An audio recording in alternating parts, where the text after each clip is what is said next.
Good afternoon, everyone. Thank you for joining today's session.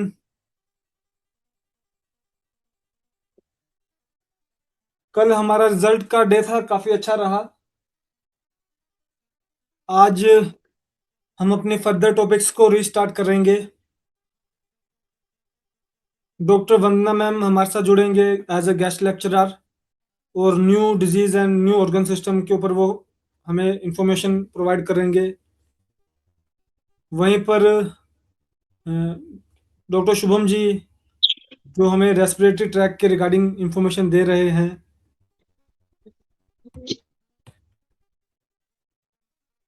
और मेरा जो अभी रहने वाला है वो इस बुक के ऊपर हम आज स्टार्ट करेंगे। अभी मैंने आपके व्हाट्सएप ग्रुप्स में इस बुक के डिटेल जो है वो डाल दी है। एक वीडियो भी बनाया है और उसके साथ कुछ फोटोज भी शेयर किए हैं, तो आप लोग देख सकते हैं। इस बुक के डिटेल के अंदर आपको सारा कुछ मिल जाएगा। और ये बुक आप सभी के लिए, एक इलेक्ट्रोहोम्योपैथ डॉक्टर के लिए क्यों कारगर रहने वाली है, क्यों जरूरी होने वाली है, उसके ऊपर भी मैंने उस वीडियो में थोड़ा सा मेंशन किया है। पर अगर मुझे बताना हो कुछ शब्दों में, तो ये जो बुक रहेगी ये आपको प्लांट्स की इंफॉर्मेशन प्रोवाइड करेगी, जिससे आखिरकार जो हमारे मेडिसिन हैं वो प्लांट्स से ही बनते हैं।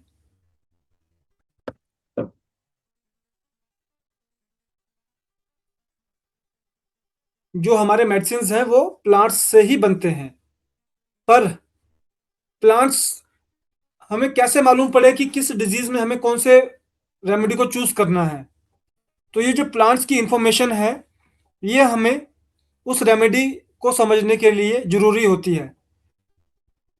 हमने लास्ट टाइम जब गाइड टू क्लिनिकल प्रैक्टिस को पढ़ा था, तो उस समय हमने उन प्लांट्स के जो फंक्शंस हैं उसके रिगार्डिंग हमने डिस्कस किया था कि अगर एक रेमेडी में 9 प्लांट डले हैं तो उन 9 प्लांट्स की क्या क्या फंक्शंस हैं, वो किस डिजीज पे वर्क करती है।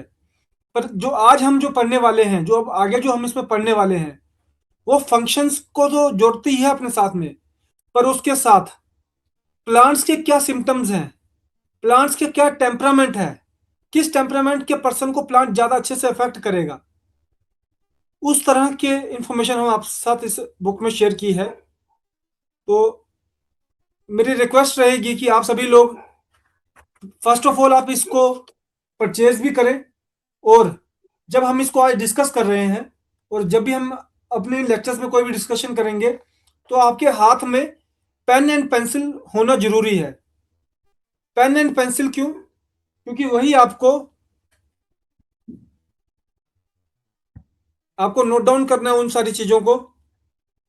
जब आपके पास बुक होगी तब तो आप उस बुक के अंदर भी नोट डाउन कर सकते हैं कि क्या इंफॉर्मेशन दी है। पर जब अभी बुक नहीं है, तो इसलिए आपके पास नोटबुक होना जरूरी है, ताकि आप जो पॉइंट्स आपको बताए जाएं आप उसको नोट कर सकें, ताकि नेक्स्ट जब हम अपने लेक्चर करेंगे। मेरा भी टेस्ट नहीं हुआ है, मैं सबसे पहला टेस्ट इस बुक का कंडक्ट करूंगा और उसके बाद हम जो पहले जो पढ़ाया गया था उसको, क्योंकि जो पहले मैंने जो इन्फॉर्मेशन शेयर की है वो बेसिक इन्फॉर्मेशन है। डाइल्यूशन कैसे बनाना है, डोजेस कैसे देने हैं, कब आपको डाइल्यूशन को चेंज करना है, कब आपको डोजेस को चेंज करना है, प्रिस्क्रिप्शन में क्या आपको देखना है, डायग्नोज करते हुए आपको क्या चीज का ध्यान रखना है, डायग्नोसिस कैसे करना है, क्या उसके इजी पॉइंट्स हैं। उन सारी चीजों को मैंने आपके साथ शेयर करने की कोशिश की है जो मेरे प्रीवियस लेक्चर्स हैं। पर जो अभी हम जो स्टार्ट करने जा रहे हैं ये प्योरली टेक्निकल इंफॉर्मेशन रहने वाली है। तो जो मेरा पहला जो टेस्ट रहेगा, इसका जब हम स्कोर ऑफ फ्लोसो को हम कंप्लीट कर लेंगे तो उसके बाद मैं इसका एक टेस्ट लूंगा। पर वो अभी काफी लंबा सफर जाने वाला है। पर तब तक के लिए आप सबसे रिक्वेस्ट है कि आप सभी लोग भी इस बुक को जरूर अक्वायर करें। और जब तक अक्वायर नहीं कर रहे हैं तब तक आप अपने, जब हम लेक्चर कर रहे हैं तो एक पेन एंड नोटबुक लेके इसके पॉइंट्स को जरूर नोट डाउन करें।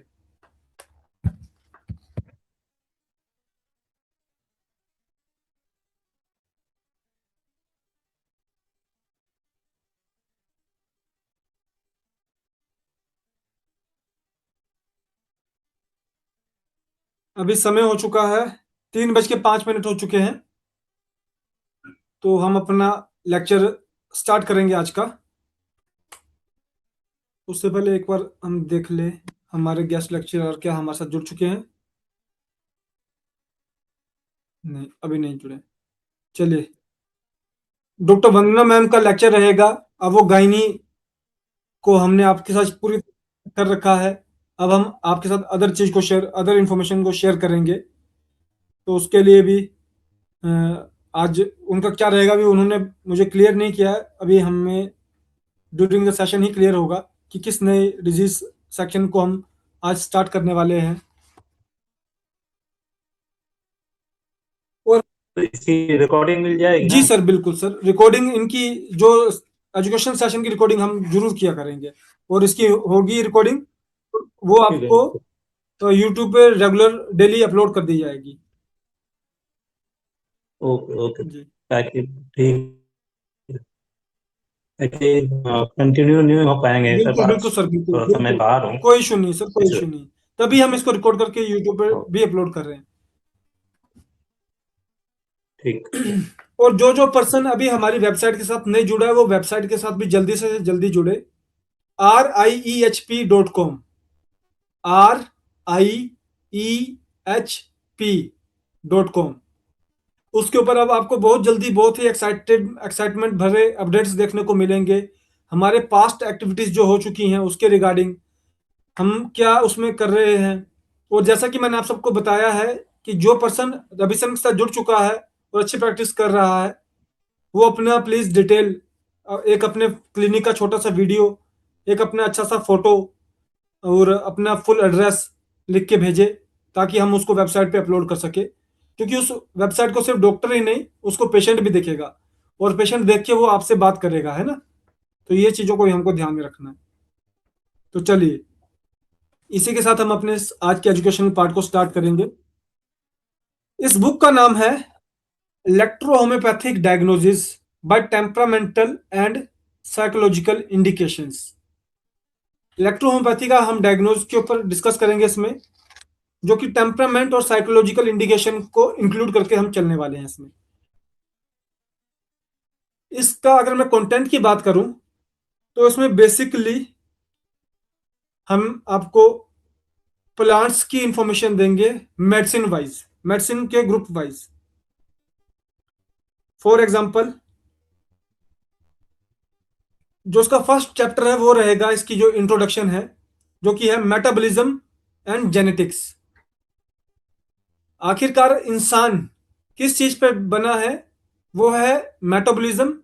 बनता कैसे है, मेटाबॉलिज्म से बनता है। और उसके अंदर क्या आती है, वो जेनेटिक्स आते हैं, है ना। उस चीज के ऊपर इसका थोड़ा सा हम ब्रीफ आपके साथ शेयर करेंगे। फिर उसके बाद कुछ चार्ट्स हैं, बेसिक चार्ट्स हैं, उसको आपको हम एक्सप्लेन करना शुरू करेंगे। आज आपको वो चार्ट बनाने भी पड़ेंगे, तो इसलिए प्लीज अपने कॉपी और पेन अपने पास रखें, क्योंकि बुक आपके पास नहीं है अभी ये। जब ये बुक होती तो आप शायद से उस बुक के साथ ही उसको नोट डाउन कर लेते। पर जब तक बुक नहीं है, तब तक आप प्लीज कॉपी एंड पेन को जरूर अपने पास रखें सर। इसमें सर उसके बाद हम, जैसे कि एस ग्रुप के मेडिसिन के चार्ट आपको बताया जाएगा, उसमें क्या क्या प्लांट डले हैं उसके रिगार्डिंग उसमें इंफॉर्मेशन है। फिर एस ग्रुप के प्लांट्स की ब्रीफ इंफॉर्मेशन, एक्सप्लेन्ड इंफॉर्मेशन, जिसके अंदर उसका प्लांट का टेम्परामेंट, प्लांट की प्रॉपर्टीज, और प्लांट का क्या डिस्पोजिशन है, किस चीज से उसको कंपेयर करते हैं। इस तरह के सारे उसमें आपको इंफॉर्मेशन दी जाएगी सर। जिसमें कि आपका S group, then A group, then physical and psychological indication. Sorry, इसमें एक मैं आपसे शेयर करना भूल गया।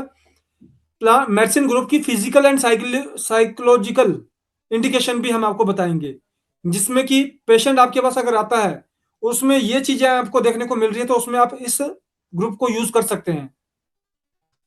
तो इस तरह से हम सारे मेडिसिन को कवर करते हुए चलेंगे। और ये काफी बड़ा, ये जो बुक है, ये अपने आप में अराउंड 220 पेजेस की बुक है ये। पर इसका हर पेज आपको पढ़ाया जाएगा, समझाया जाएगा।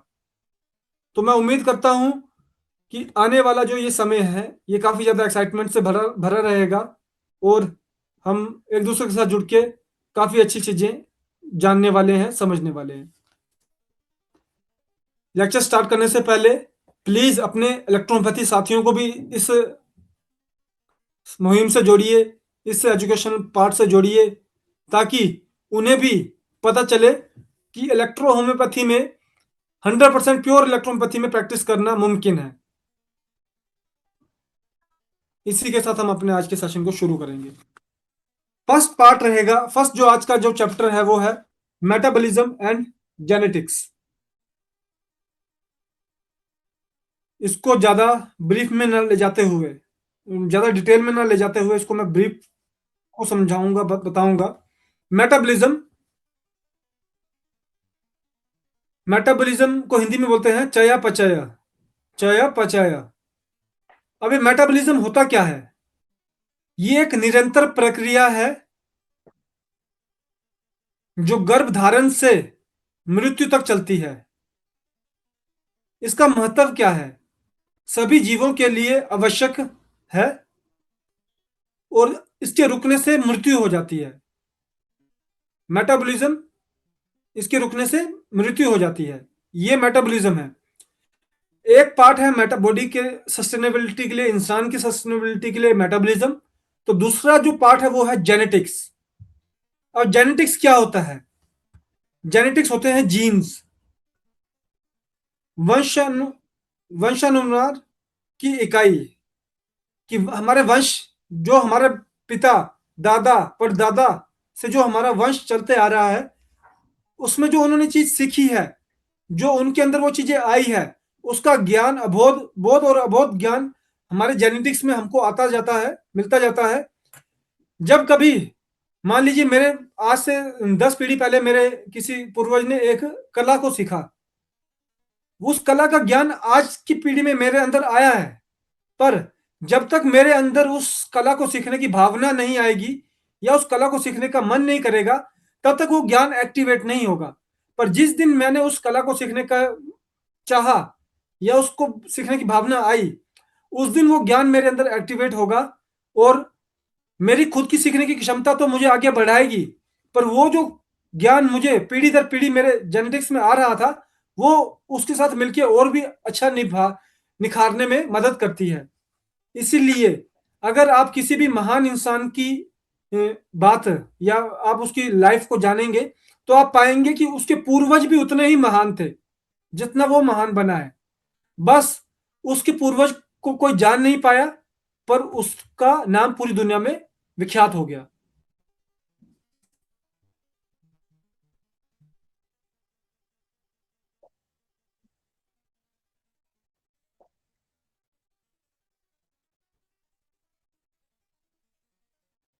Sorry, just wait for a moment please.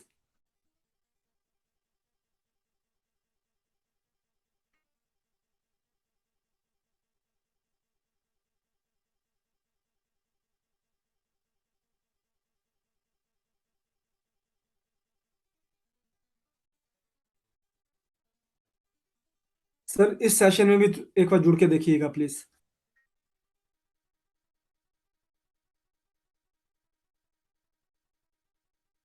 Sir आप प्लीज इस सेशन में जुड़िए। तो ये था हमारा जेनेटिक्स में जीन्स का पार्ट। और जीन्स को एक्सप्लेन, फर्दर एक्सप्लेन करते हुए अगर हम जाएं,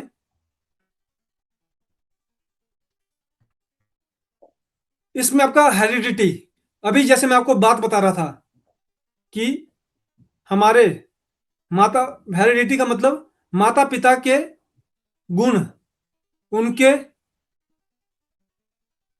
हस्तांतरण, मतलब उनके तरीके, जैसे कि गुणों में मतलब जो उनका नेचर है, हस्तांतर मतलब जो उनके, उन्होंने सीखा है या उनको पसंद है, उसका जो हमारे जेनेटिक्स पे प्रभाव पड़ता है।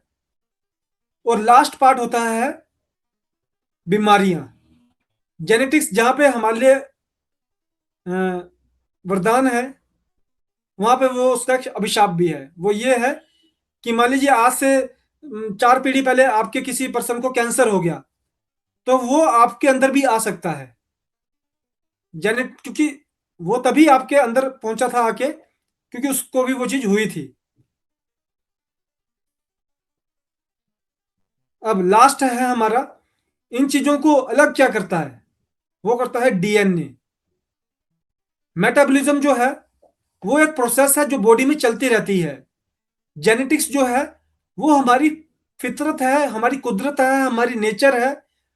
वो को हमारी शरीर को आकार देती है, हमारे शरीर को अ, स्वभाव देती है, वो हमारे शरीर को सब कुछ करती है। पर ये चीज आती किसके अंदर है? वो आती है डीएनए के अंदर, जो हर पशु और पौधे में प्रत्येक कोशिकाओं में मौजूद होता है। हमारे शरीर के हर पार्ट के अंदर आपको डीएनए देखने को मिलता है। तो ये था हमारा फर्स्ट चैप्टर, जिसमें कि आपको मेटाबॉलिज्म एंड जेनेटिक्स के बारे में इंफॉर्मेशन देने की कोशिश की गई है। अब हम थोड़ा सा इस मेटाबॉलिज्म एंड जेनेटिक्स को आगे बढ़ते हुए थोड़ा सा चार्ट वाइज समझेंगे।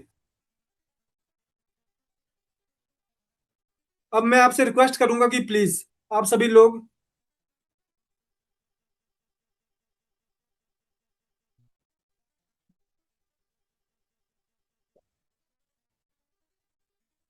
अब मेरी रिक्वेस्ट है आप सभी से कि आप सभी लोग प्लीज एक डायग्रामेशन बनाना है हमें, ठीक है?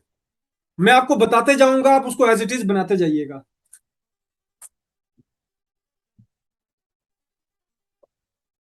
ये पेज देख रहे हैं आप, इस तरह से पेज के दो कोनों पे, पहले कोने पे लिखिए यूनिवर्स और अर्थ।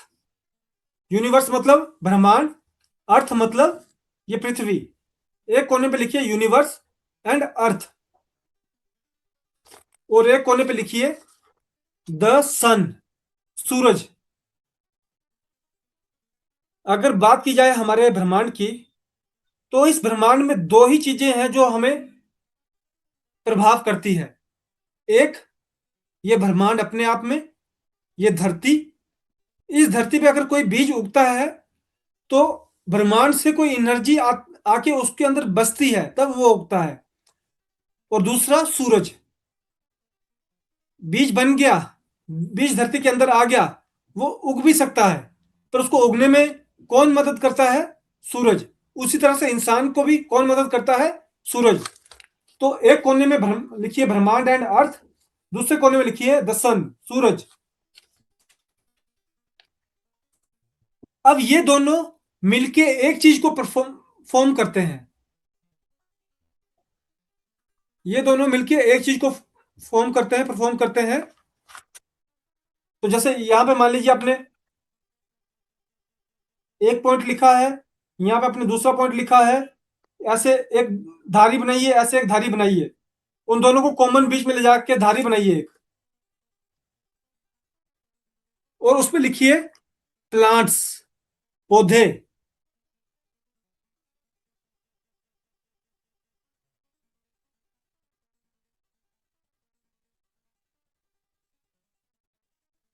प्लांट्स, पौधे। अभी मैं आगे बढ़ने से पहले आपसे मैं रिक्वेस्ट करूंगा कि किसी को जो भी मैंने ये चार्ट के बारे में बताया उसमें कोई कंफ्यूजन कि कैसे लिखना है, तो एक बार मुझसे पूछ ले, क्योंकि एक पर्सन क्वेश्चन करेगा तो 10 को आंसर मिल जाता है। कोई confusion? No sir. No sir. चलिए ठीक है, हम कंटिन्यू करेंगे। अब हम पहुंच चुके हैं प्लांट्स पे। अब जैसे प्लांट्स के, जैसे यहाँ पे आपने लिख दिया है प्लांट, अब प्लांट के आगे आप 3 डिवाइड बनाएंगे, एक डिवाइड, दो डिवाइड और तीसरा डिवाइड। इस तरह से 3 धारियां निकाल दीजिए, क्योंकि अब हम आपको इन 3 धारियों के बेस पे आपको आगे बताने वाले हैं।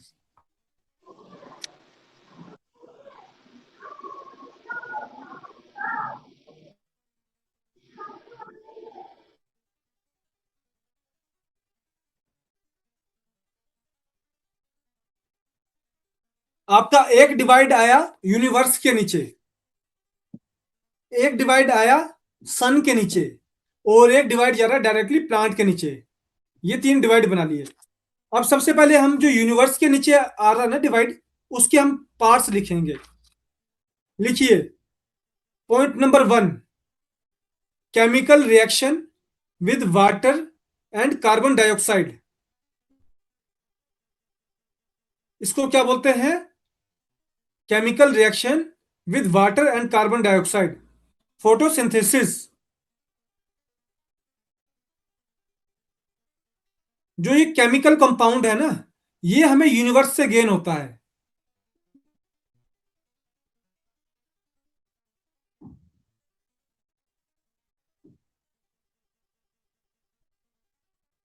सर एक बारी फिर से रिपीट करिएगा। Chemical reaction with water and carbon dioxide.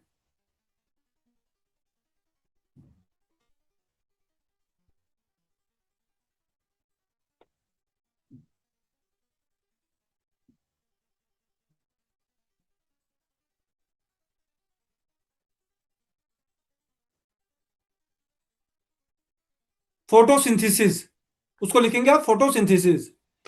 ये था पॉइंट नंबर 1। अब नीचे लिखेंगे उसी के पॉइंट नंबर 2।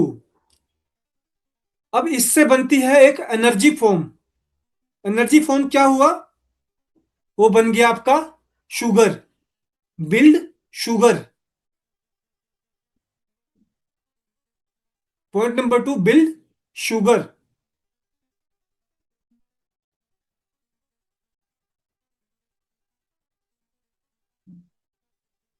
शुगर से नीचे आपका क्रिएट होता है सल्फर, जो होता है soul, SOUL, soul. Third point है सल्फर।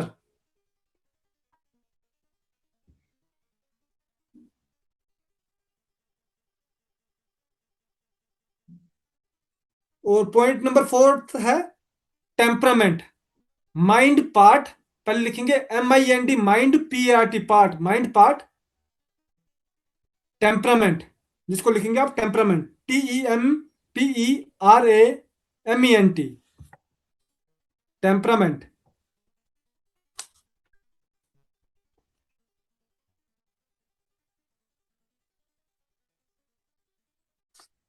चार पॉइंट लिखवाए गए हैं, एक बार फिर से रिपीट करूंगा। Chemical reaction with water and carbon dioxide बनता है फोटोसिंथेसिस। फोटोसिंथेसिस के बाद वो आगे कन्वर्ट होता है शुगर में, बिल्ड शुगर। उससे आगे वो जाता है सोल पार्ट, सल्फर। और लास्ट है हमारा वो माइंड पार्ट, टेम्परामेंट। जो ये चार्ट रहेगा इसको हम बाद में एक्सप्लेन करेंगे, पर ये चार्ट आपके पास होना चाहिए। जिस मतलब अच्छे से बना के, आज अभी आप रफ में लिख रहे हैं, बाद में आप इसको फेयर कर सकते हैं। अदरवाइज आप इस बुक का भी ऑर्डर कर सकते हैं। अब जो 3 धारियां बनाई थी, यूनिवर्स वाली धारी के नीचे ये लिख दिया। अब जो आपकी सन वाली धारी थी उसके नीचे लिखेंगे, बीच वाली धारी में नहीं लिखना है, जो सन का जो पार्ट था उसके नीचे लिखेंगे। सर जी ये सर। बुक बुक कितना के आएगा? सर ये बुक की कॉस्ट है 700 रुपीज। जी। और ये जी कहाँ से मिलेगा सर? सर, ये आप अपने डिस्ट्रीब्यूटर से मंगवा सकते हैं, अदरवाइज आप डायरेक्टली ऑर्डर भी कर सकते हैं। Okay sir. जी। इसका सर पीडीएफ नहीं मिलेगा क्या? जैसे अभी कुछ पैसा अपन नहीं ट्रांसफर सर, कर दें तो पीडीएफ मिल जाए। PDF नहीं मिलता सर इसका। जैसे पैसा डाल दें अपन कुछ, जो भी नहीं, हो आपके PDF नहीं निर्धार है। सर। सर ये बुक जो है ना, इसमें पूरी इंफॉर्मेशन दी गई है, ठीक है। मैं आपको एक PDF दे दूं, आप मेरे को एक बुक का पैसा देके आगे उसको हाँ। कोई भी कहीं पे भी लेके जा सकता है ना, तो इसमें आप इसका ही के PDF पास नहीं। सर, आप ही के पास पैसा अगर भेज दिया जाए तो?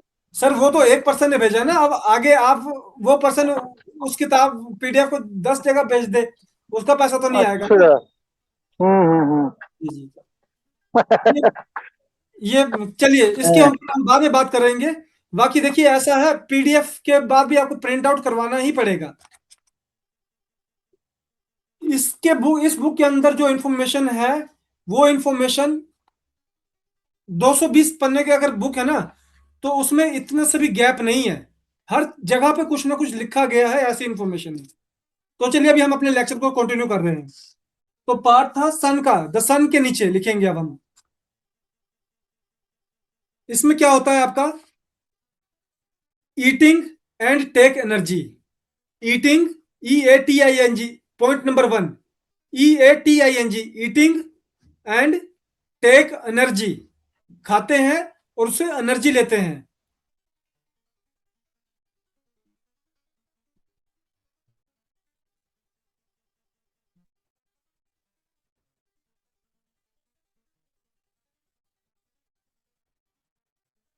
अब नेक्स्ट पॉइंट है इसमें, point number 2, react with chemicals.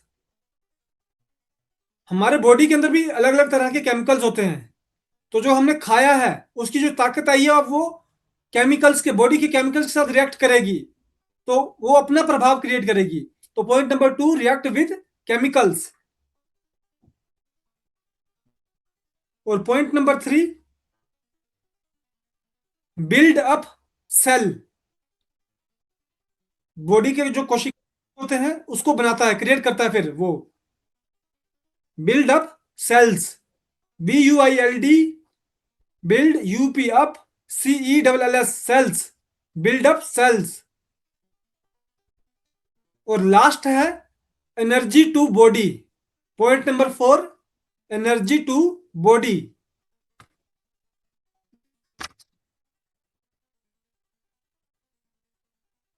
अब क्या, यूनिवर्स ने भी अपना काम कर दिया और सन ने भी अपना काम कर दिया।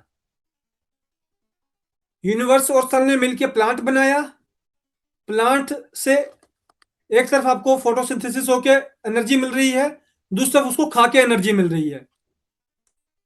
फोटोसिंथेसिस से ऑक्सीजन बनती है, एनर्जी आ रही है ना हमारे को, और एक तरफ उस पौधे को खाया तो भी एनर्जी आ रही है। तो दो तरह की एनर्जी, इसके 4 पॉइंट आपको आगे बता दिए गए हैं। जब इसको एक्सप्लेन करना है तो हम इसको बाद में करेंगे, क्योंकि अभी ये बहुत ब्रॉड चैप्टर जाने वाला है। अब जो बीच वाला पार्ट था ये प्रॉपर प्लांट की इंफॉर्मेशन है। एक में यूनिवर्स का रोल था, एक में सन का रोल था। अब प्रॉपर प्लांट की इंफॉर्मेशन आएगी, तो बीच में आप उसको लिखना शुरू करेंगे।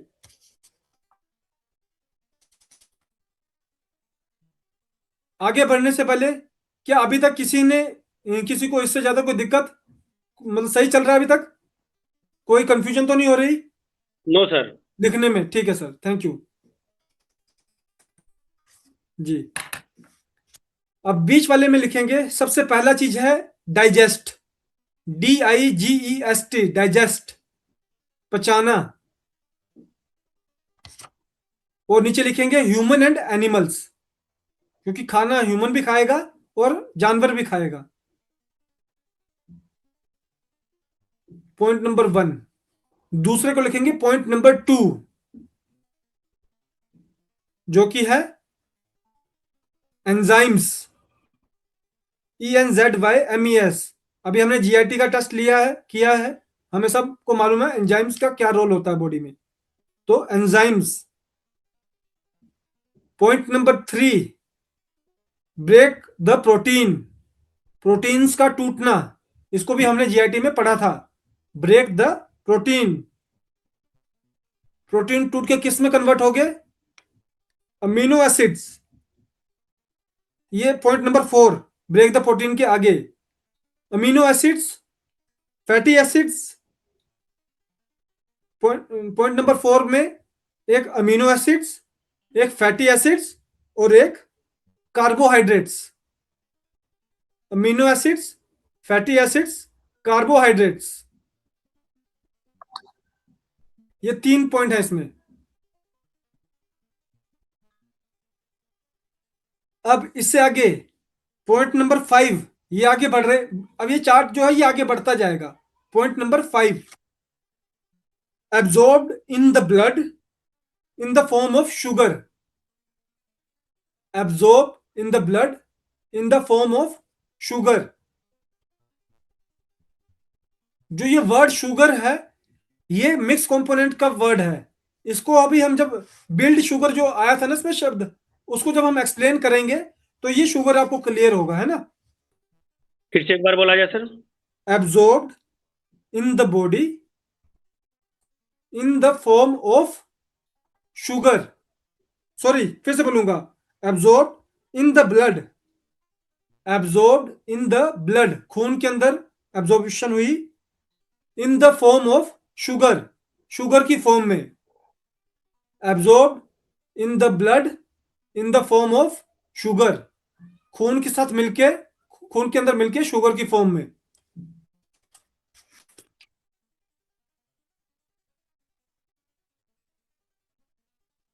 अब उसके बाद उसी के नीचे चलेगा, पॉइंट नंबरिंग प्लीज कर लीजिएगा आप, है ना। Point number 6, transfer energy to the cell, transfer energy to the cell.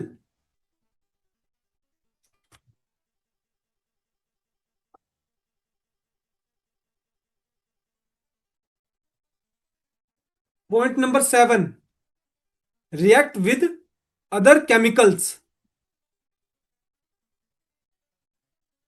react with other chemicals।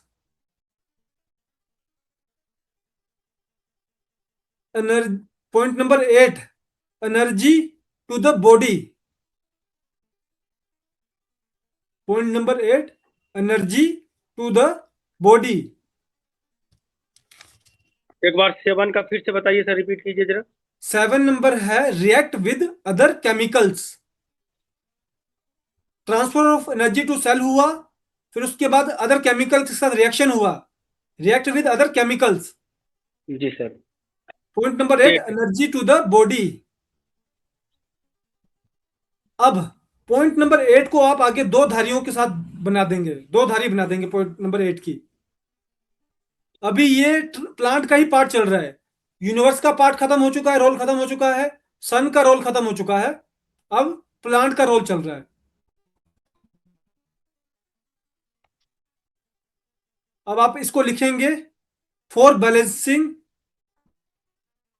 For balancing, एक तरफ लिखेंगे बॉडी एनर्जी और एक तरफ लिखेंगे metabolic energy. For balancing body energy, for balancing metabolic energy, दो पार्ट बना दिया आपने, ठीक है।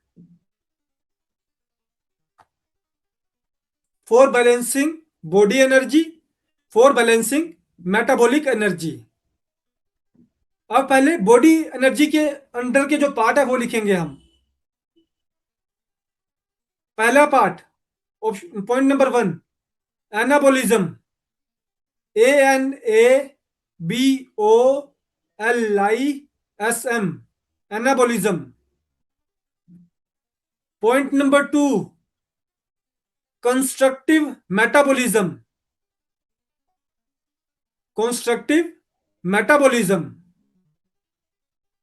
CONSTRUCTIVE, constructive, METABOLISM,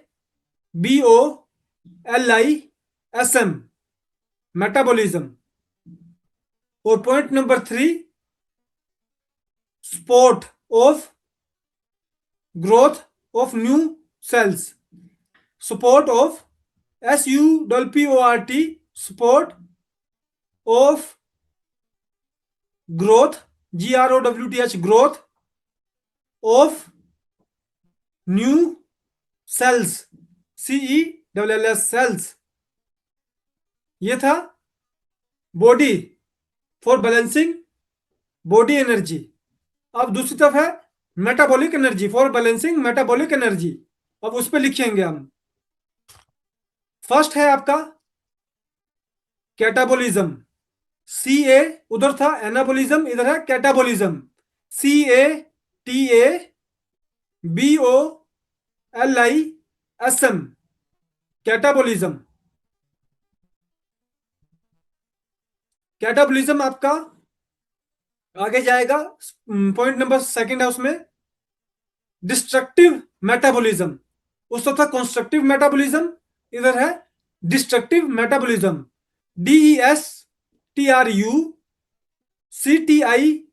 destructive metabolism. और पॉइंट नंबर 3 है EXPEL, पहले मैं बोल देता हूं, एक्सपेल द एक्स्ट्रा और waste material from kidney via skin, via kidneys, lungs and intestine. Sorry, expel the extra waste material from the body via skin, kidneys, lungs and intestine. Point number 3 है इसी का, expel the extra और waste material, expel the extra or waste material from the body via skin, kidneys, lungs and intestine. Skin का मतलब पसीना, kidney का मतलब urine, lungs का मतलब कार्बन डाइऑक्साइड एंड इंटेस्टाइन का मतलब फीकल। अभी यहां तक हमारा क्लियर है। 3 पॉइंट एक तरफ हो गए, 3 पॉइंट एक तरफ हो गए, राइट? सर थर्ड पॉइंट फिर से रिपीट जी मैम, करिएगा। जी। मेटाबॉलिक एनर्जी का थर्ड पॉइंट है, एक्सपेल द एक्स्ट्रा और waste material, expel the extra or waste material from the body via via skin, kidneys, lungs, intestine. Skin, kidney, lungs, intestine. Clear? अब आप इन दोनों points को जोड़ दीजिए, दोनों की धारी लाके बीच में एक जगह जोड़ दीजिए। एक जगह हमारी बॉडी एनर्जी थी, एक जगह हमारी मेटाबॉलिक एनर्जी थी। पर अब इन तीन पॉइंट्स के बाद आप इन दोनों को जोड़ दीजिए, लास्ट में लाके जोड़ दीजिए।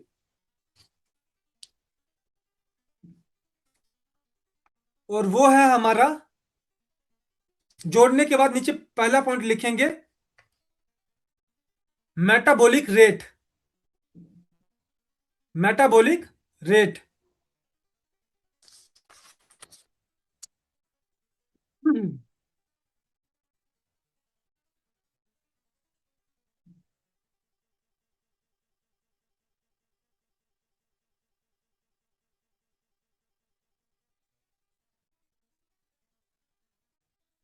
यहां पर आज हमारे लेक्चर का फर्स्ट पार्ट कंप्लीट होता है।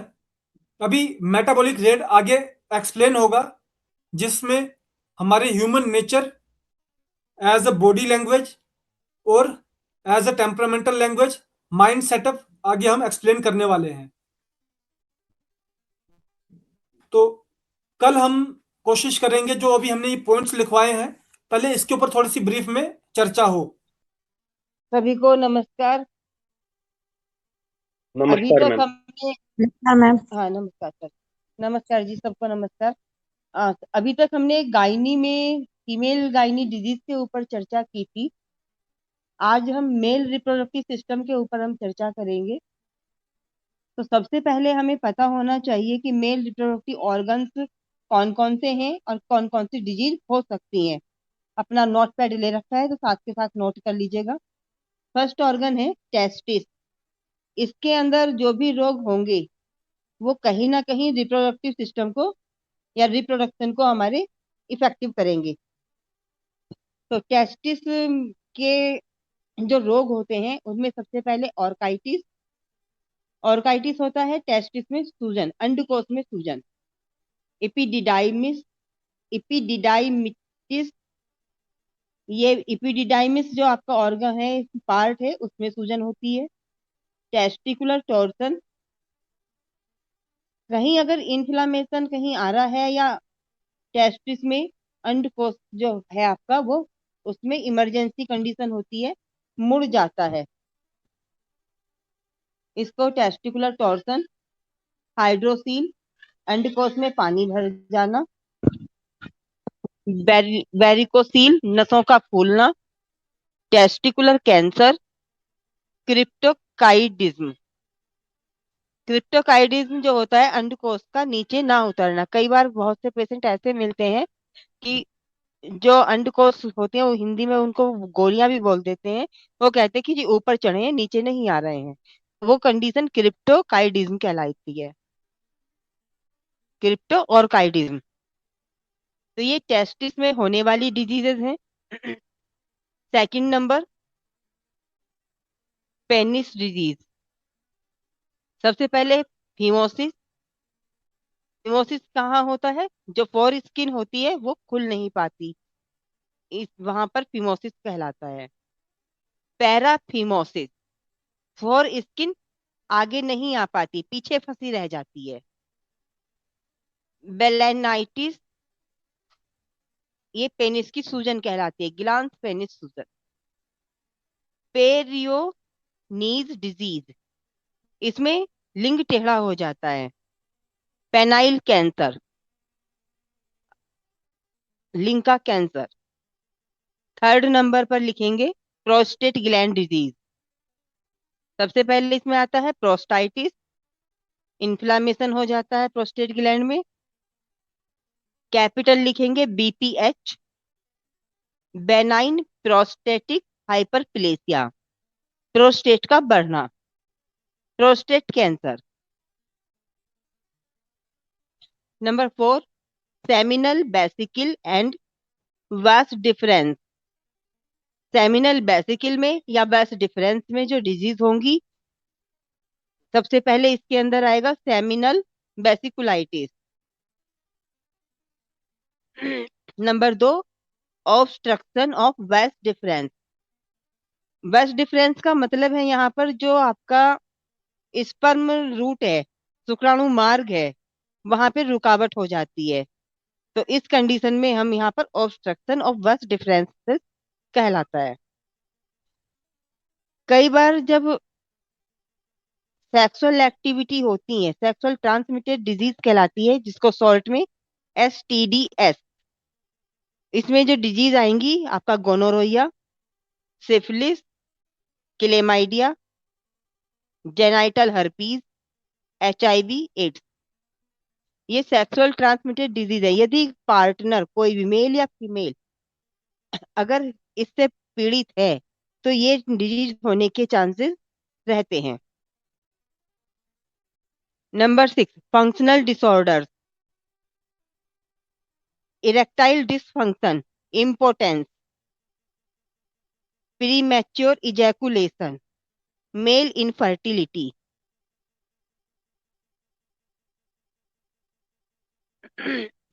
अगर वन लाइन हम शॉर्ट नोट समझें तो सबसे पहले वेरिकोसील इक्वल टू डैश लगा के लिखेंगे, इनफर्टिलिटी का कॉमन कॉज है। यदि मेल में इनफर्टिलिटी सिम्टम्स हमें दिखाई दे रहे हैं तो वेरिकोसील प्रॉब्लम हो सकती है, कारण है उसका। या टेस्टिकुलर कॉज, टेस्टिकुलर टॉर्सन। यदि कोई सर्जरी वगैरह हुई है तो सर्जिकल इमरजेंसी के कारण ये कंडीशन हो सकती है। BPH जैसे हमने बोला था, उसमें एल्डर मैन में कॉमनली ये दिखाई देता है। तो आज हम सबसे पहले डिजीज की बात करेंगे, यहाँ हाइड्रोसिल डिजीज की। हाइड्रोसिल डिजीज कहाँ पर होगा? जो टेस्टिस है, अंडकोश है, उसके चारों ओर जो एक थैलीनुमा संरचना होती है, वहां फ्लूइड का जमा हो जाना, उस कंडीशन को हाइड्रोसिल कहा जाता है। स्क्रोटम में अंडकोश सूज जाता है। टाइप हाइड्रोसिल दो प्रकार की होती है। कंजेनाइटल हाइड्रोसिल, जो कि बच्चों में जन्म से हो सकती है, और एक्वायर्ड हाइड्रोसिल, ये आपको बाद में दिखाई देता है आफ्टर 25-30 ईयर बाद में। कॉजेज, हाइड्रोसिल के कारण क्या हैं? यदि कंजेनाइटल है तो जन्मजात कमजोरी, किसी ट्रामा के कारण, चोट के कारण, या ऑर्काइटिस एपिडिडाइमिटिस की प्रॉब्लम अगर चल रही है, इन्फेक्शन चल रहा है, तब आपका ये हो सकता है। फाइलेरिया इन्फेक्शन हुआ है, फाइलेरिया के कारण भी हो सकता है। या ट्यूमर और एज बढ़ने के कारण ऐसा हो सकता है। सिम्टम, अंडकोश में सूजन होना, दर्द नहीं होगा अधिकांशतः, भारीपन महसूस होगा। और कई बार अगर हाइड्रोसिल बड़ा हो जाता है, ये आपका जो ऑर्गन है उसमें जो पानी भरी हुई है वो बड़ा हो जाता है, तो कई बार चलने में परेशानी भी महसूस होती है। इसको हम डायग्नोस कैसे करेंगे? इलेक्ट्रोहोम्योपैथी के अकॉर्डिंग। ऐसे पेशेंट को हम अपना जो हमारा बेसिक कॉन्सेप्ट है ब्लड एंड लिम्फ, उसके अकॉर्डिंग, टेम्परामेंट के अकॉर्डिंग हम देखेंगे, पल्स डायग्नोज हम करेंगे, साथ में अल्ट्रासाउंड एक लेंगे। इसके द्वारा हम उसको पहचान सकते हैं। कॉम्प्लिकेशंस क्या होती हैं ऐसे में? जो पेशेंट है हाइड्रोसिल का, उसको कहीं भी वो जब जाता है तो उसे असहजता महसूस होती है, वो अपने आप को नॉर्मल फील नहीं कर पाता। संक्रमण, इन्फेक्शन, और बहुत बड़ा होने पर अंडकोश पर दबाव, चलते फिरते बैठते समय उसको वहां पर दबाव दिखाई देता है, प्रेशर दिखाई देगा। प्रिवेंशन। प्रिवेंशन में क्या है? संक्रमण का समय पर, यदि समय पर हमें पता लग जाता है कि ये समस्या होने वाली है या हो रही है, तो उसका समय पर इलाज किया जाए, ट्रीटमेंट दिया जाए। चोट से बचाव। रिप्रोडक्टिव ऑर्गन्स, जो आपका एरिया है, पेल्विक रीजन है, वहां पर चोट ना लगे। जननांगों की स्वच्छता का ध्यान रखना चाहिए। इसको शॉर्ट नोट एक लाइन में लिख सकते हैं, hydrocele is equal to painless scrotal swelling. Transillumination test आएगा इसमें पॉजिटिव। और यदि कोई सर्जरी हुई भी है तो उसका हमें डेफिनेटली हमें उसका पता होना चाहिए कि पेशेंट हमारे पास आया है तो सर्जरी के बाद आया है। ट्रीटमेंट। सबसे पहले फिजिकली एग्जामिनेशन कीजिए, कारण का पता लगाना है और उसको हमें ट्रीटमेंट देना है।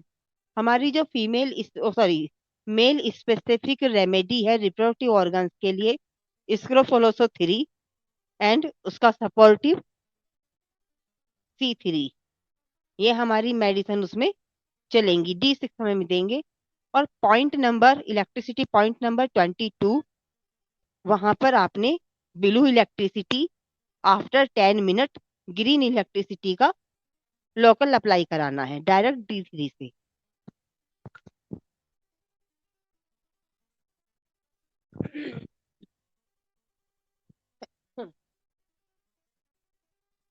किसी का कोई क्वेश्चन है सर?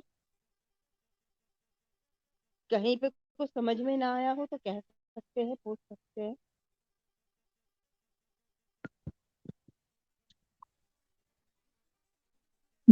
मैडम जी, ये ग्रीन इलेक्ट्रिसिटी आगे क्या? Blue electricity and green electricity का हमने, जो हाइड्रोसिल रीजन है हमारा, पॉइंट नंबर 22 आता है वहां पर, उसको आपने लगाना है जो रेडिएशन का आता है आपके पास, और उसके 10 मिनट के बाद आपने ग्रीन इलेक्ट्रिसिटी लगानी है।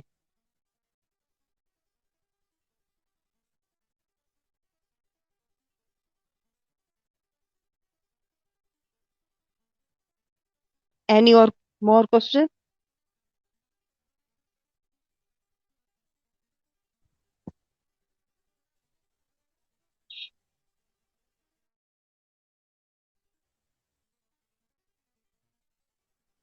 मैडम जी, बच्चों में कैसे होता है वो? ये जन्मजात होगा। कंजेनाइटल डिजीज अगर आएगी तो वो जन्म के समय से ही उसका ऑर्गन ऑलरेडी पहले से बड़ा होगा, और साथ में उसको जो ये पानी स्क्रोटल है वो उसमें वहां पर लिक्विड भरा होगा, जन्म के समय पर ही वहां पर इन्फेक्शन होगा। Okay. S3 and C3, कैंसरोसो 3।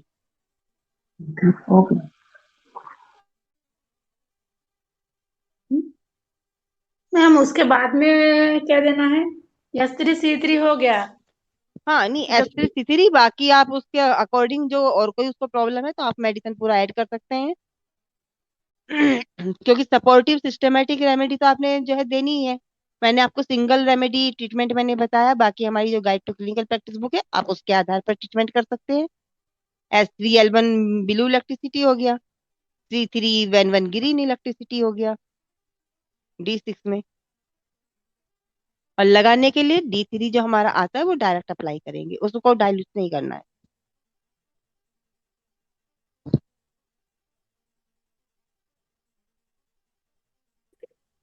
Madam जैसे आपने ब्लू ग्रीन इलेक्ट्रिसिटी लगाने के लिए बोला है 20 नंबर कम्प्रेस करने के लिए, तो इसमें जैसे अपन जी देखें तो किस बेस पे अपन जी देखते हैं कि इसमें जो ब्लू इलेक्ट्रिसिटी में जो प्लांट डला है वो कोई वहाँ सूजन के काम में देखिए आएगा? सर, हमारी जो ये पॉजिटिव इलेक्ट्रिसिटी है, पॉजिटिव से हम लगाते हैं तो उसके बाद हमें निगेटिव भी उसको ऑर्गन को करना है, क्योंकि कोई हमारा स्पेशल हम कोई पैरामीटर वो नहीं कर रहे हैं यहाँ पर। हमने केवल अच्छा। बीई को 10 से 15 बूंद जो भी वहां पर लगती हैं वो लगाएंगे, और उसके क्योंकि जी। हमने एक्टिव किया है ऑर्गन को, जब जी। ऑर्गन को एक्टिव किया है तो उसके बाद में उसको थोड़ा न्यूट्रल भी करना होता है, निगेटिव भी करना होता है, जिससे कि हाइपर एक्टिविटी ज्यादा ना हो। तो उसके लिए हमने उसके साथ में उसका जो सपोर्टिव है ग्रीन इलेक्ट्रिसिटी जी। वो हमने यूज किया यहाँ पर। Okay ma'am.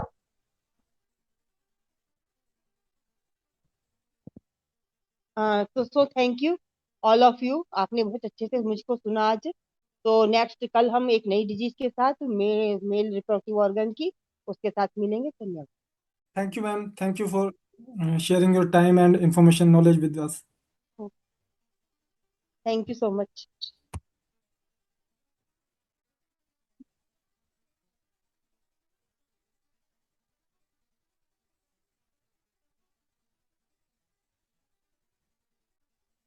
अभी हम हमारे जो नेक्स्ट अभी जुड़ेंगे हमारे साथ शुभम, तब तक 2 मिनट का हम वेट करेंगे। सर जी हमारा एक रिक्वेस्ट था। जी सर।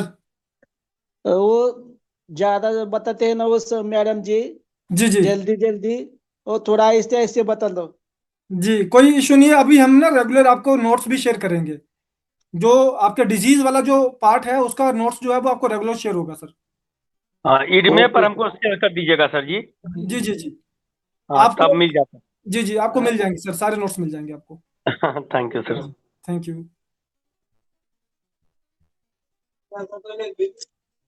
Hello sir. जी सर। नमस्कार सर, एक ठो अल्ट्रासाउंड और ब्लड जांच भेजे हैं सर। जी तो सर ESR बढ़ा हुआ है सर, SGOT बढ़ा हुआ है, SGPT बढ़ा हुआ है सर। पेशेंट को उल्टी हो रहा है और पेट में दर्द हो रहा है। एक सेकंड सर, एक सेकंड, मुझे एक बार चेक करने दीजिए तो। जी देख रहा हूँ सर मैं। इसका प्लेटलेट्स डाउन हो गए हैं। लिकोसाइड RBC भी थोड़ा सा कम जा रहा है। न्यूट्रोफिल लिम्फोसाइड भी कम जा रहे हैं इनके।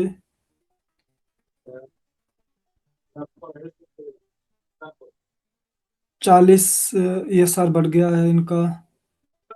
ये रिएक्टिव भी बढ़ा हुआ आ रहा है। SGPT SGOT दोनों ही खराब है।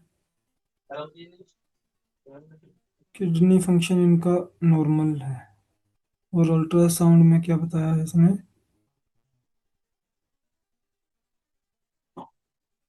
इनको सर स्वेलिंग कहाँ पर है? पेट में है सर। स्वेलिंग आ रही है ना? हाँ सर, और देखिए उल्टी भी लगातार हो रहा है। जी जी। आप ना अभी पेशेंट आपके पास का या दूर का है? पास का ही है सर। अच्छा, पहले मुझे थोड़ा ये बताएंगे कि पेशेंट ने पहले कहीं इलाज करवाया है? नहीं सर, ये हुआ तो अभी यही जस्ट कल से ही स्टार्ट है सर उसको। ओके ओके, चलिए ठीक। इसको आप S5, अभी मुझे सर की बात याद आ गई, बोला कि उनको यूरोलॉजिस्ट को रेफर कर देना चाहिए।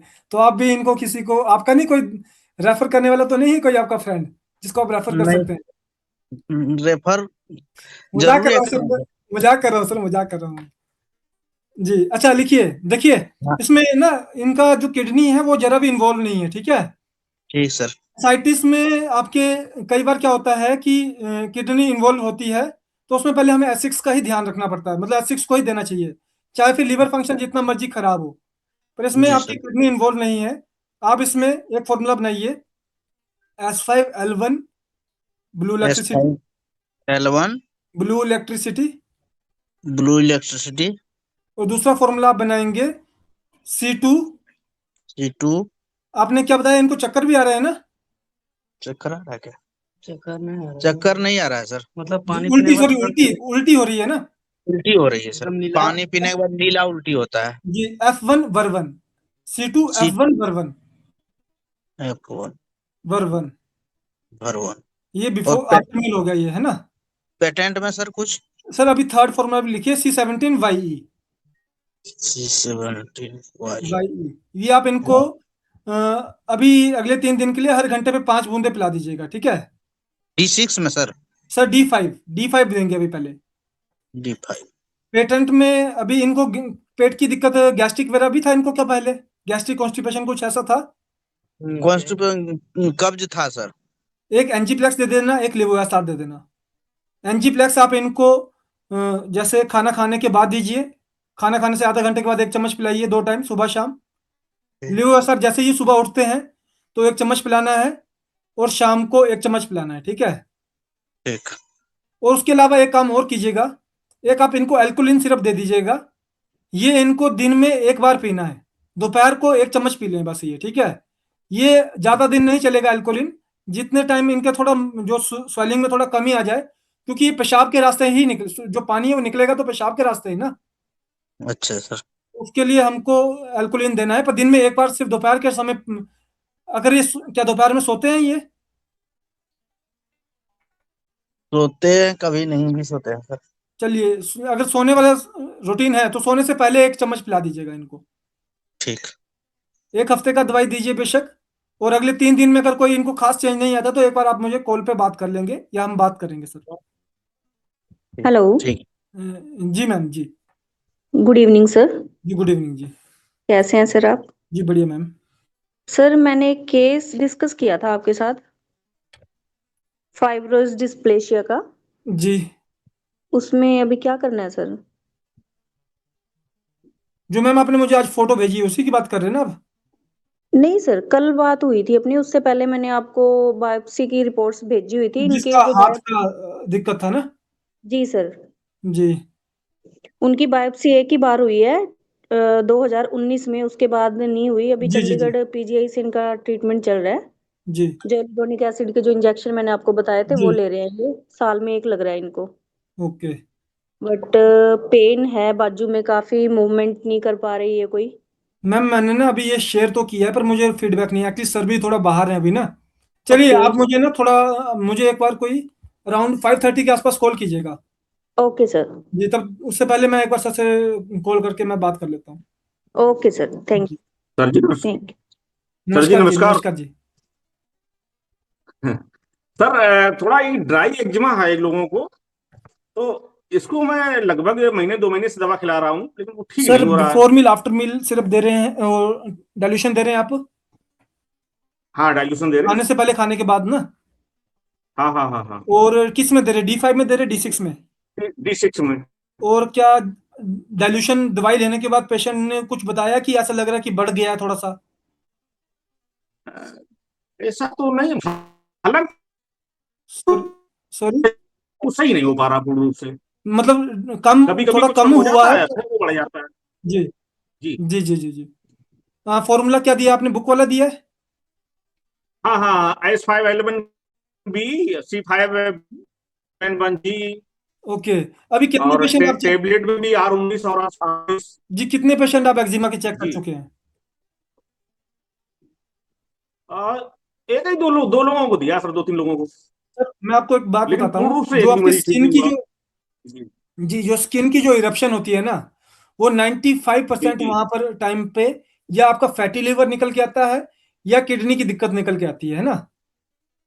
तो जो जी इस तरह का पेशेंट हो, एक बार उसका KFT LFT जरूर करवा लिया जाए, ताकि हमें पता चल जाए कि कहीं अच्छा। क्योंकि आखिर में प्यूरिफिकेशन, ये आपका एक्सक्रीशन ऑर्गन होता है ना, इसमें लिम्फ भी इंक्लूड होगा और ब्लड भी इंक्लूड होगा। मान लीजिए ब्लड की दिक्कत बन रही है और हम लिम्फ की दवाई दे रहे हैं तो हमें रिस्पॉन्स उस तरह से नहीं मिलेगा। उसमें फिर आपको S5A2 और S5L1 एक कॉम्बिनेशन हो गया, जो आपका RE या BE जो है वो उसके BP के अकॉर्डिंग, उसके हाइपरनेस के अकॉर्डिंग।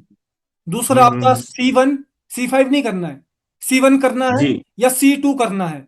अगर लिम्फ बेस्ड कंडीशन है तो C1 चलेगा, अगर ब्लड बेस्ड कंडीशन है तो C2 चलेगा। जी और जी उसके साथ आपका अगर मान लीजिए ब्लड बेस्ड कंडीशन है तो VER1 चलेगा, और आपका लिम्फ बेस्ड कंडीशन है तो VEN1 चलेगा। येलो लैक्सिटी और व्हाइट आपकी ग्रीन लैक्सिटी उसके ब्लड प्रेशर के अकॉर्डिंग। ये खाना खाने से इसको स्टार्ट करवाइए, खाना देना है D6 में, और जब इसको देना है तो पहले 15 बूंदें नहीं देनी है, पहले इसकी 5 बूंदों से स्टार्ट कीजिए, 3 जी बूंदों से स्टार्ट कीजिए। फिर जी जी खाना खाने के पहले खाना खाने के बाद, फिर 3 दिन के बाद, 5 दिन के बाद उसकी जो 3 बूंदे हैं उसको, 3 से 5 बूंदे उसको आप बढ़ा के 5 से 6 कर दीजिए। इस तरह से हर 5 जी से 6 जी दिन के बाद उसकी जो बूंदे हैं वो बढ़ाते जाइए। स्किन में ये चीज, ऑइंटमेंट जो देना है लगाने को, वो आपको देना है मिनिमम 2 हफ्ते के बाद, 1 से 2 हफ्ते के बाद। और इसमें आप अच्छा, पहले नहीं देना। नहीं, इसमें आपको एक और चीज करना पड़ेगा, डायरेक्ट APP का मसाज भी करवाइए। APP आपको अच्छा, डाइल्यूट नहीं APP का। करना है, डाइल्यूट नहीं करना है उसको जी डायरेक्ट मसाज करवाना है। मसाज करने के 10 मिनट के बाद आप उसके ऊपर ग्रीन ऑइंटमेंट का मसाज करवा दीजिए, जिसको हम इन फ्यूचर में चेंज कर सकते हैं येलो और वैन ऑइंटमेंट के साथ। सर पानी की क्वांटिटी कितनी रखनी है सर? मैम पानी 15 मिनट पहले, 15 मिनट बाद 100 ml वाटर। जी सर। जी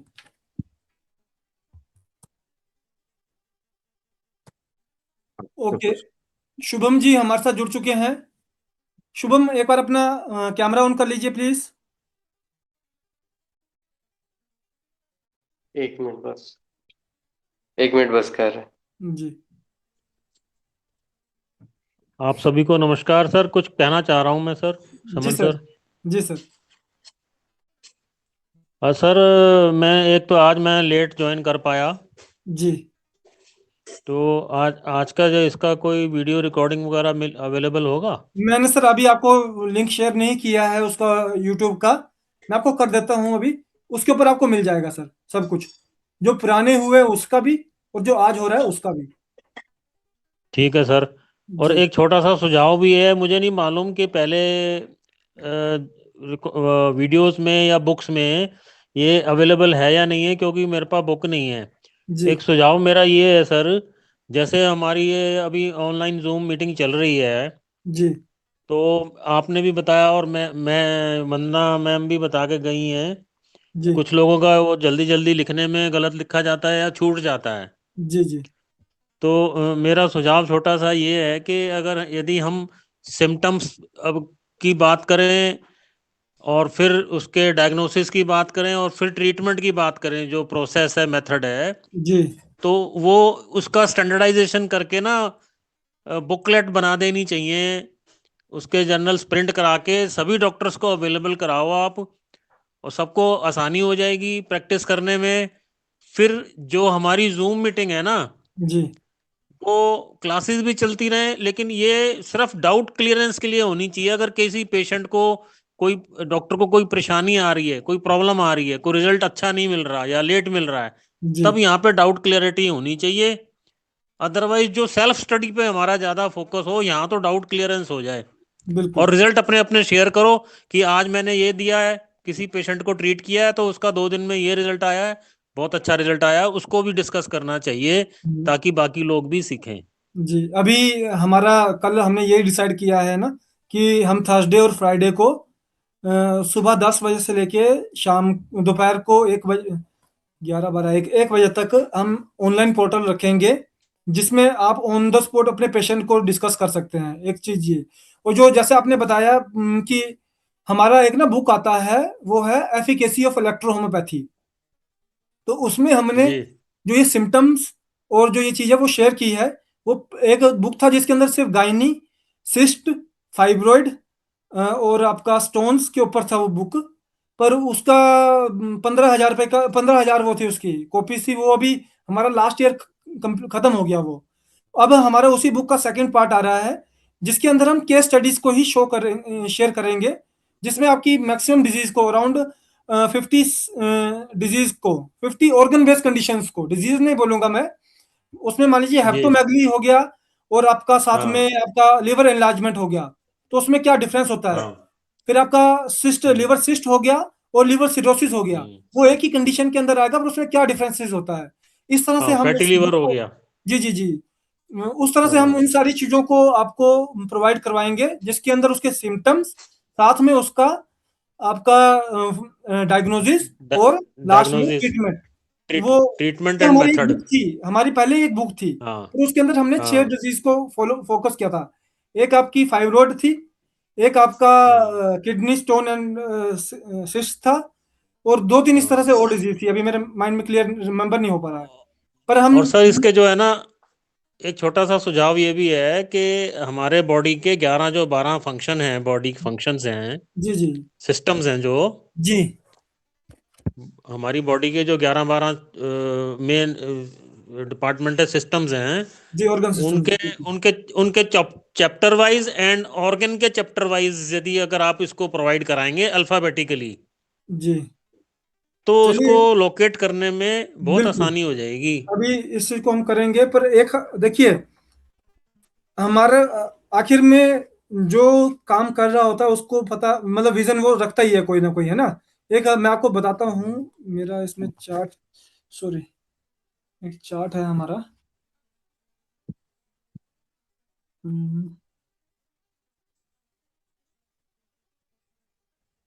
जी, ये चार्ट है, human system and their electropathy remedies. जी जी, ये इस बुक के अंदर है जो आपने बताया ना, तो इसमें तो हमने इसको और भी इजी कर दिया, आपको डिजीज में जाने की जरूरत ही नहीं पड़ती है। आपको मालूम है कि इस ऑर्गन सिस्टम की डिजीज है, तो इसी पर्टिकुलर रेमेडी के अंदर उसको हमें चूज करना है ना। तो ऐसी चीजें भी हमने सारी क्रिएट करके रखी हैं सर। तो अभी जब आपको लिटरेचर मिलेगा, तो जो आज आपके कुछ सजेशन या कुछ आपके, आपको लगता है कि ऐसी चीजें होनी चाहिए, आपको कई देखने को मिलेंगी। बहुत अच्छा है सर। लेकिन एक जैसे मान लीजिए 10th के 12th के स्टूडेंट्स जो होते हैं, एनसीईआरटी का जो सिलेबस है जी, सेंट्रलाइज सीबीएसई का, वो स्टैंडर्डाइज्ड होता है।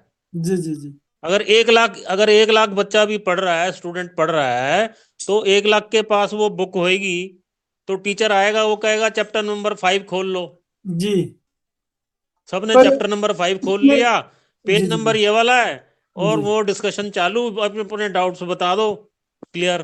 जी, वो चलिए, कितना फास्ट हो जाता है, कितना सुविधाजनक हो जाता है वो चीज, मैं उस पर थोड़ा फोकस करना चाह रहा था। Sure sir, sure. अच्छा, अभी हमारे साथ हमारे नेक्स्ट लेक्चरर जुड़ चुके हैं। शुभम जी, प्लीज अपना एक बार जरा कैमरा रोटेट करेंगे आप ना, इसको, ये आपका, इसको थोड़ा सा सही कीजिए।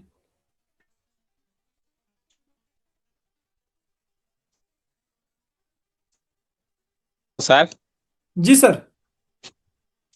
सर मेरा वो वाला रिजल्ट आया सर, कहने का। सर उसमें आपके 23 आउट ऑफ 30 है जी, 23 out of 30। Thank you sir, thank you. जी,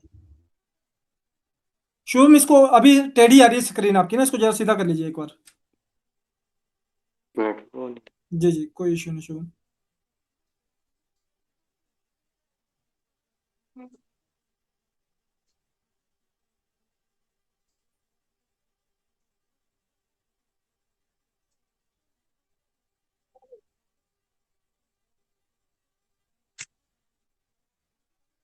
ऐसे देख रहा लेकिन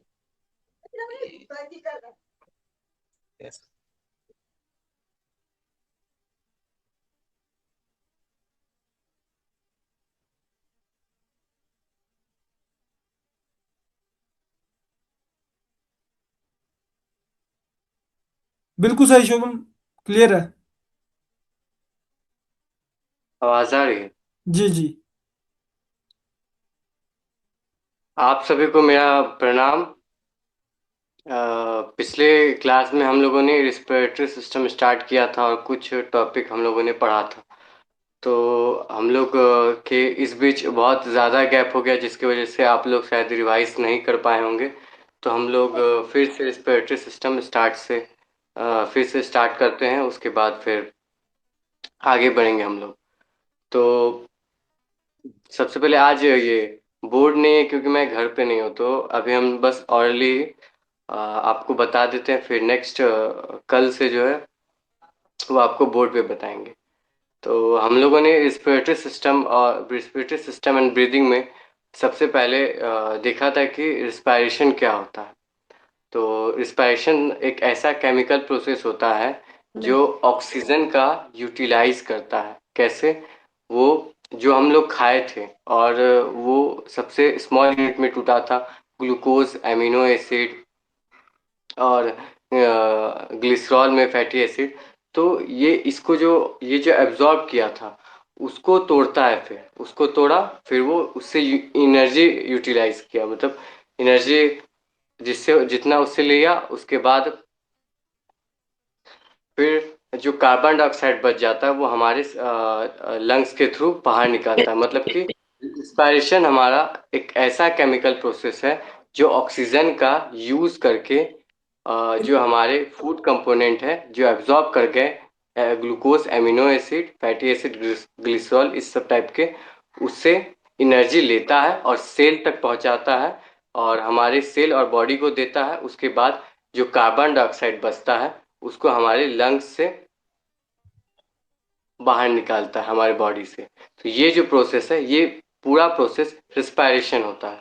तो हम लोग पूरा रिस्पायरेशन प्रोसेस पढ़ेंगे और रेस्पिरेटरी सिस्टम पढ़ेंगे। और ब्रीदिंग क्या होता है? बस जो हम लोग सांस लेते हैं, मतलब इनहेल करते हैं ऑक्सीजन और जो एक्सेल करते हैं कार्बन डाइऑक्साइड, तो बस ये छोटा प्रोसेस ही है, इसको हम लोग ब्रीदिंग कहते हैं। और रिस्पायरेशन पूरा एक बड़ा प्रोसेस है, केमिकल प्रोसेस, जो ऑक्सीजन का यूज करके हमारे फूड कंपोनेंट जो भी एब्जॉर्ब किए उससे एनर्जी लेता है और सेल्स और बॉडी को देता है। उसके बाद जो कार्बन डाइऑक्साइड बचा उसको हमारे बॉडी से बाहर निकालता है। ये हो गया हमारा रिस्पायरेशन प्रोसेस। उसके बाद हमारा रेस्पिरेटरी सिस्टम जो है वो नाक से शुरू होता है, ठीक है। तो सबसे पहले हमारे नाक में 2 नॉस्ट्रिल्स होते हैं, उसके थ्रू हम लोग सांस लेते हैं। उसके बाद फिर वो नसल पैसेज में जाता है, नसल पैसेज के बाद नसल चैम्बर में जाता है, फिर उसके बाद फेरिंग्स में, फिर फेरिंग्स के बाद लैरिंग्स में। लैरिंग्स को ही हम लोग वॉइस बॉक्स कहते हैं, उसी के थ्रू हम लोग बोल पाते हैं। उसके बाद लैरिंग्स के बाद हमारा ट्रैकिया होता है जो कार्टिलेजियस सी शेप टाइप का होता है, मतलब कि एक हड्डी के समान होता है, बहुत नरम हड्डी, और वो सी शेप का होता है, ट्यूब लाइक टाइप का। फिर वो जो है ट्रैकिया, वो ट्रैकिया ही डिवाइड करता है 2 पार्ट्स में, ब्रोंकाई में, एक राइट लंग्स में जाता है और एक लेफ्ट लंग्स में जाता है। फिर वो ब्रोंकाई जो है वो ट्री का जो ये स्टेम लाइक होता है उसके लाइक ब्रांचेस बनाता है, जिसको हम लोग ब्रोंक्यूल्स कहते हैं। तो जो सबसे पहला ब्रांच बनाया, ठीक है, उसको हम लोग प्राइमरी ब्रोंक्यूल्स कहते हैं। उसके बाद जो फिर से वो डिवाइड किया और ब्रोंक्यूल्स बनाया, उसको हम लोग सेकेंडरी ब्रोंक्यूल्स कहते हैं। फिर लास्ट में वो जब प्रॉपर डिवाइड किया, मतलब ज़्यादा और ब्रांच बनाया, उसको हम लोग टर्सरी ब्रोंक्यूल्स कहते हैं। मतलब पहला मतलब प्राइमरी ब्रोंक्यूल्स, मतलब पहले जो डिवाइड किया, सेकेंडरी ब्रोंक्यूल्स दूसरी बार डिवाइड किया, और टर्सरी ब्रोंक्यूल्स हो गया जो तीसरी बार आखिरी बार जो डिवाइड करता है हमारा ब्रोंकाई। उसके बाद यही ब्रोंक्यूल्स से अटैच होता है हमारा एल्वोलाई। एल्वोलाई जिसको हम लोग functional unit of respiratory system भी कहते हैं। मतलब कि ये एल्वोलाई ही है जो सबसे बड़ा रोल अदा करता है रेस्पिरेटरी सिस्टम को चलाने में। क्यों? क्योंकि ये हमारे लंग्स में गैसियस एक्सचेंज करवाता है, मतलब कि O2 को हमारे बॉडी में देता है, उसके बाद हमारे बॉडी से CO2 लेता है, फिर वो बाहर कराने का काम करता है, बाहर करने का काम करता है। तो हमारा जो रेस्पिरेटरी सिस्टम है वो 2 पार्ट में डिवाइड है, एक रेस्पिरेटरी डक्ट और एक नेसेसरी पार्ट। जो हमारा डक्ट है वो कौन कौन सा है? ट्रैकिया है, ब्रोंकाई है, ब्रोंकियल्स है। उसके बाद जो नेसेसरी पार्ट है वो हो गया आपका एल्वोलाई।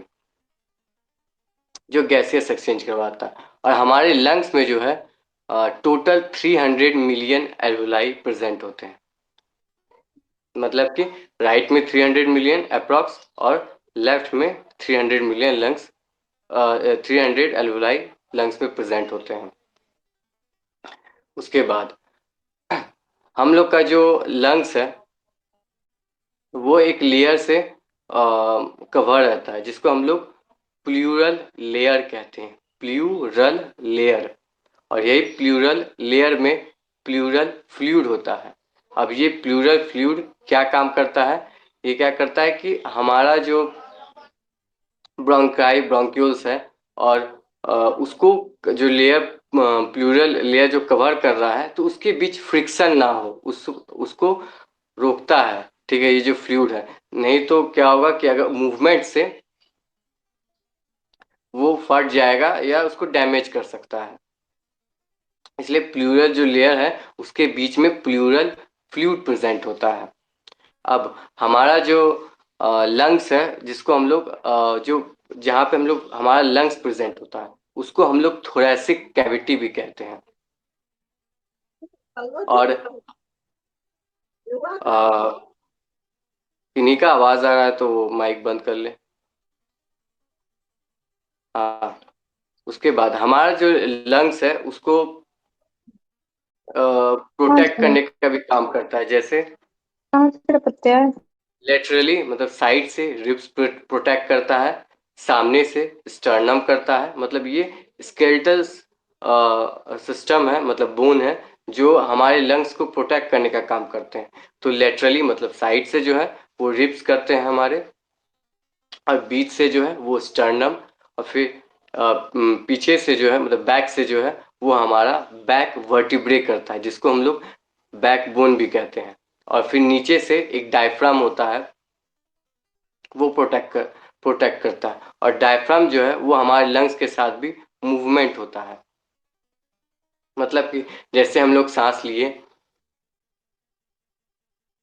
तो वो कॉन्ट्रैक्ट करेगा, फिर जैसे हम लोग सांस छोड़े तो वो रिलैक्स करता है, लेकिन वो दूसरे टाइप में कॉन्ट्रैक्ट और रिलैक्स करता है। मतलब हम लोग जब सांस लेते हैं तो ये जो डायफ्राम है वो ऐसे हो जाता है, और फिर जब हम लोग सांस छोड़ते हैं फिर ये इस टाइप में हो जाता है, मतलब शेप में आ जाता है अपने।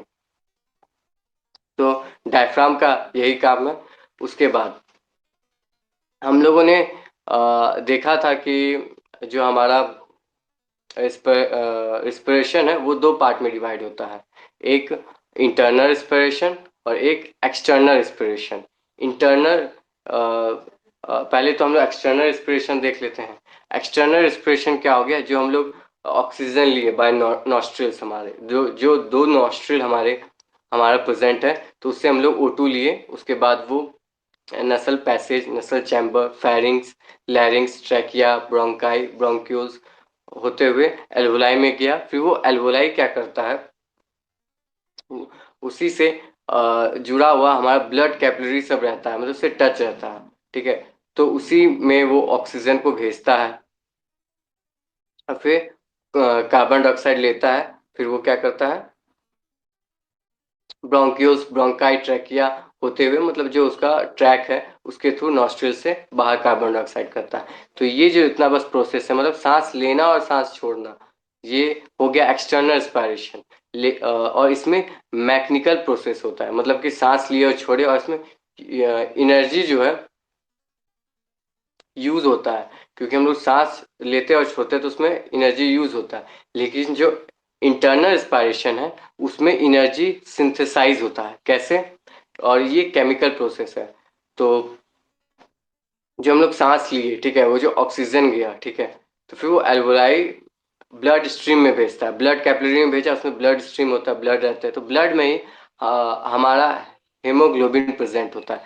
हेमोग्लोबिन क्या करता है? यही ऑक्सीजन को कैरी करता है और सेल्स तक पहुंचाने का काम करता है।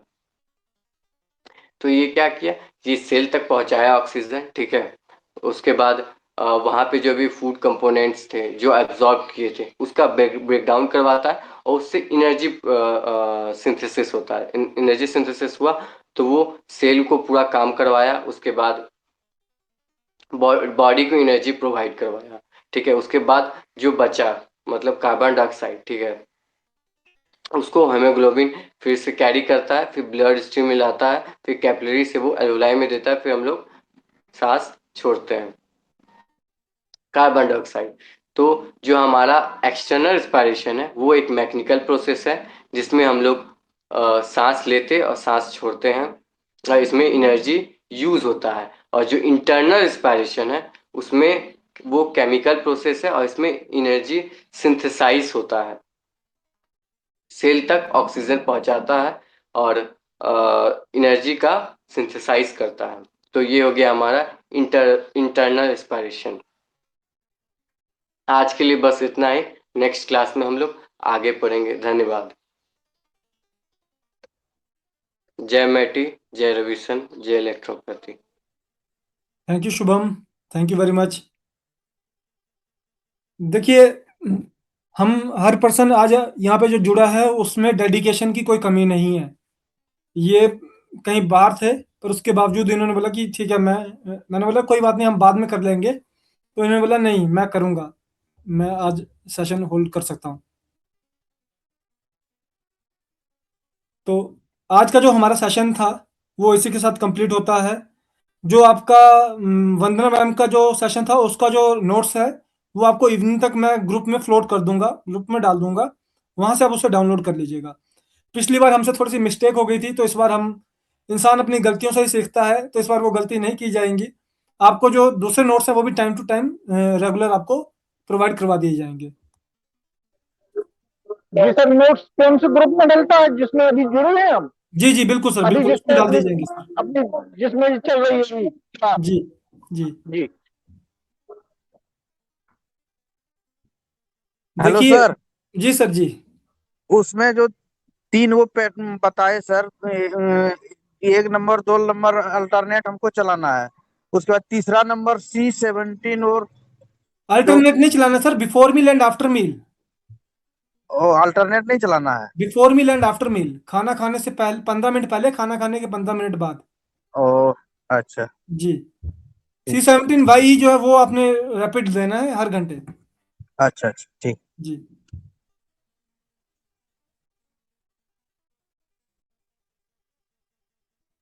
देखिए, अभी वो डॉक्टर साहिबान जो बात कर रहे थे कि उनकी एक बात तो वैसे मानने वाली है कि हमारे पास जब कोई पेशेंट आता है ना तो वो अच्छी तरह से मतलब हर जगह पे जाके एक आम से शब्दों में बोला जाए तो हर जगह पे माथा टेक के आता है वो, और उससे कहीं पे भी कुछ मिलता नहीं है, फिर वो लास्ट में आके हमारे पास पहुंचता है।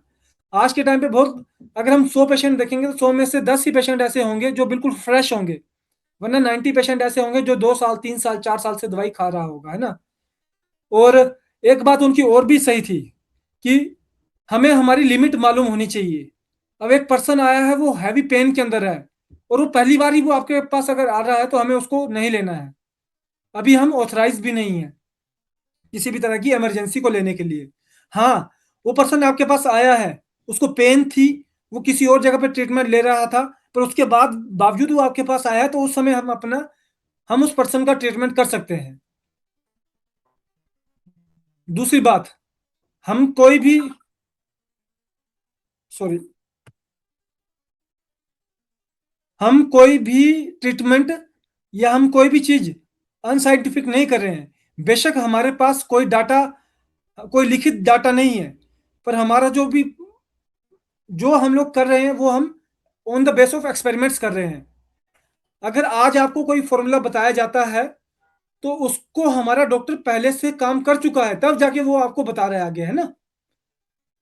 तो इसलिए जब हम एज इलेक्ट्रॉन पैथ प्रैक्टिस कर रहे हैं तो हमें इन 2 चीज़ों का जरूर ध्यान रखना है कि पेशेंट आपके पास किस तरह से आ रहा है।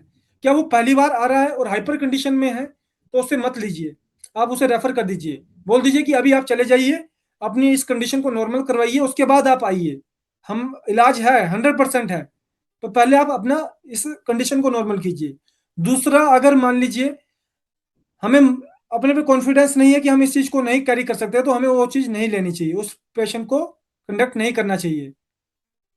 कुछ पेशेंट पे एक्सपेरिमेंट जरूर होना चाहिए, पर जब कॉन्फिडेंस नहीं है तो उस चीज को हम आगे बढ़ाएंगे नहीं।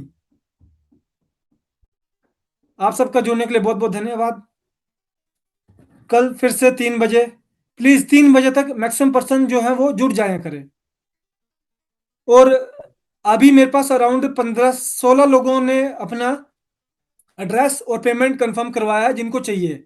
जिनको नहीं भी चाहिए वो भी प्लीज अपना नाम, जो टेस्ट दे चुके हैं, अपना नाम और अपना डिस्ट्रिक्ट लिख के भेज दें, ताकि उनका जो सर्टिफिकेट है वो उस तरह से प्रिंट करवाया जाए। क्योंकि सर्टिफिकेट पे आपका नाम लिखकर ही, प्रिंटेड होकर ही आएगा, चाहे वो फिर ऑनलाइन सर्टिफिकेट हो चाहे वो ऑफलाइन सर्टिफिकेट हो। इसलिए प्लीज जिसको हार्ड कॉपी चाहिए उसको हम स्कैनर भेज रहे हैं, वो पेमेंट कर दे, अपना करवा दे। और जिसको नहीं चाहिए वो भी अपना फुल नेम, आपका पूरा नाम, ऐसा नहीं कि सिर्फ अगर सनम शर्मा है तो सिर्फ सनम लिख के भेज दिया, नहीं, प्लीज सनम शर्मा लिख के भेजिए। और आपका डिस्ट्रिक्ट कौन सा है और आपका स्टेट कौन सा है वो लिख के भेजिए, ताकि उसको हम सर्टिफिकेट में मेंशन करवा सके। इसी के साथ हमारे साथ जुड़ने के लिए बहुत बहुत धन्यवाद। Excuse me sir. जी सर। सर मैं ये जानना चाह रहा हूँ, कृष्ण तोमर बोल रहा हूँ जी दिल्ली सर, से, जी। कि जैसे सर्टिफिकेट पे आप फर्स्ट नेम तो कृष्ण तोमर लिखोगे, और जैसे आगे हमारा क्लिनिक का नाम है वेलनेस कृष्णा, जी, तो साथ में सर वो नहीं, भी जोड़ सकते हैं, सिर्फ कृष्ण नेम तोमर लिखेंगे वेलनेस सर, कृष्णा? सिर्फ नेम लिखेंगे और प्लेस लिखेंगे सर, क्योंकि उतना उसमें अच्छा एरिया नहीं होता है, इतना सा वो एरिया होता है जिसमें आपका नेम और प्लेस आ जी, जाए। ठीक है सर। जी ओके सर, थैंक यू। जी, थैंक यू।